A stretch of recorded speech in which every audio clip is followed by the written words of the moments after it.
A millionaire businessman vanishes for the second time in 2 years. This is the case of Moe Jiwani. Let's step into the cold. It took 4 days for MacLeod Jiwani to be reported missing. Detective Alistair Watt of the Halton Regional Police in the Canadian province of Ontario understood why. From the outside, everything about the businessman's life seemed perfect. The 40-year-old was known as Moe and was born in Uganda. 25 years before he vanished, he moved to Canada. He was father to a boy and a girl and had been married to his wife Layla for 18 years. Moe owned 4 hotels, including 2 in Niagara Falls, 1 in London and 1 in Winnipeg. As he grew more and more successful as a hotelier, he bought a mansion situated on the edge of Lake Ontario, between the town of Bronte and the city of Oakville, a part of the Greater Toronto Area. But as we all know, appearances can be deceptive. When Detective Watt began investigating Moe's 10th of April 2006 disappearance, it became clear that although Moe had a talent for business, he was also dealing with an addiction to crack cocaine.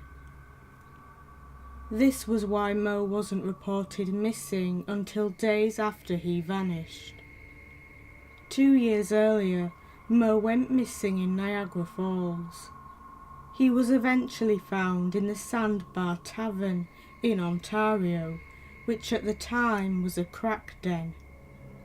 So when Moe disappeared again in 2006, his family probably thought that his use of crack cocaine had led to his disappearance. Perhaps they thought it would only be a few days before their loved one showed up again. But Moe has now been missing for over 11 years. Moe had moved with his family to the Greater Toronto Area in 2003. The move had been an expensive one, with his waterfront home's mortgage worth around $3.6 million. Reports suggested that Moe was heavily in debt when he disappeared. But his wife Layla, who was also Moe's business partner, spoke to the media about the rumours regarding her husband's disappearance. She said, "He is a religious man. He is not the type of man to fall off the face of the earth." When Moe left home for the last time, he was wearing a navy blue suit, a light blue shirt and dress shoes. He drove his 2003 Mercedes SL500 into Toronto, where he met a relative at a Chinese restaurant to discuss business. Moe was supposed to return home afterwards. Instead, several people saw Moe, or at least a man matching Moe's description, at Fillmore's, a business that calls itself a gentleman's club, located in the Dundas and Jarvis area of Toronto. This particular area is, or at least it was at the time, a rough area. Moe stood 5'7" tall, weighed 200 pounds, had brown hair, brown eyes and a goatee. But security footage that could have determined if Moe had definitely been at the club had already been erased by the time the police investigation began. Moe's last recorded activity happened at 6:50 a.m. when he withdrew cash from a nearby convenience store. Nobody has heard from Moe since then.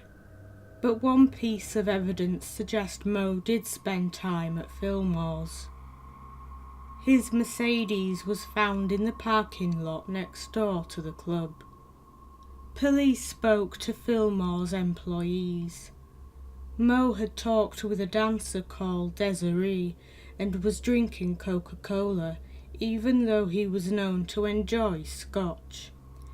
It had been hard to ignore Moe, as he was being loud and flashing money. His wallet and cell phone were found in his car. Posters of the missing man were displayed. But as time went on, there was no activity on Moe's cell phone and bank account, and the police received little tips. Then, on the 26th of April, Layla and another business partner of Moe's, Ataf Mohammed, investigated a potential lead themselves. Moe's family had been contacted by someone demanding an $80,000 ransom. Without the police's knowledge, Layla and Ataf handed over the money to two men in a Rexdale parking lot. It was soon revealed that both men were con artists. Sandor Richard Jalesics and Abdul Bashir were both charged with extortion and were uncooperative with police. The $80,000 has never been found, but when their Toronto apartment was raided, 3/4 kilo of cocaine, around 1,500 ecstasy tablets, and an undisclosed quantity of crystal meth was found. While both men have been called con artists, it isn't clear if they were somehow involved in Moe's disappearance. Is it possible that Moe decided to run away and start a new life? In the weeks running up to his disappearance, Moe travelled to Mumbai, where his family lives, via London, England. While in London, Moe apparently purchased a return air ticket to Geneva, but it is unclear if Moe took the flight or someone else did. A Toronto Sun article discussed the possibility that Moe may be alive and points to a property in London that has links to someone with the same full name as Moe. Moe reportedly owned a gas station on Bessborough Road in the London borough of Harrow called the Alarma. Moe is listed as a founder in business documents. The Toronto Sun pointed out an intriguing detail found in the documents. Moe apparently officially resigned from the Alarma's board on the 1st of June 2006, 6 weeks after he disappeared.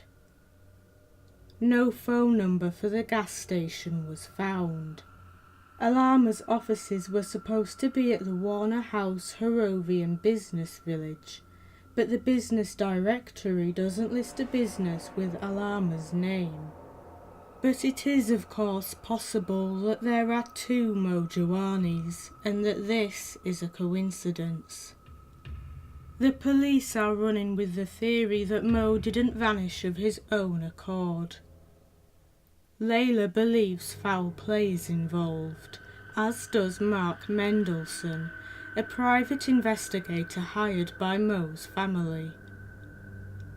Mendelsohn is a former homicide detective with 30 years of service in the police. Mendelsohn has described Moe's disappearance as mind-numbing and has been open with the fact that his investigation has gone nowhere. With regards to the theory that Moe disappeared on purpose, Mendelsohn has said, "The whole theory that he's orchestrated this, or made it look like he's vanished through illegal means, is not him. From all that we have seen, there's no domestic issues, no business issues, nothing that would cause him to orchestrate this type of disappearance." Many families of missing people have described how not knowing what has happened to their loved ones makes the situation a whole lot worse. They would rather know, one way or the other, exactly what has happened to their loved one. For now, Moe's family has taken some steps in order to cope with the void he has left in their lives.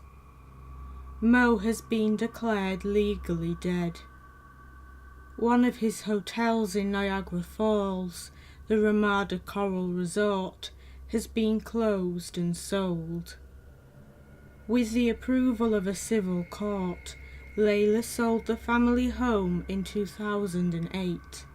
And while Moe's family hopes that he will one day return, the search for him goes on.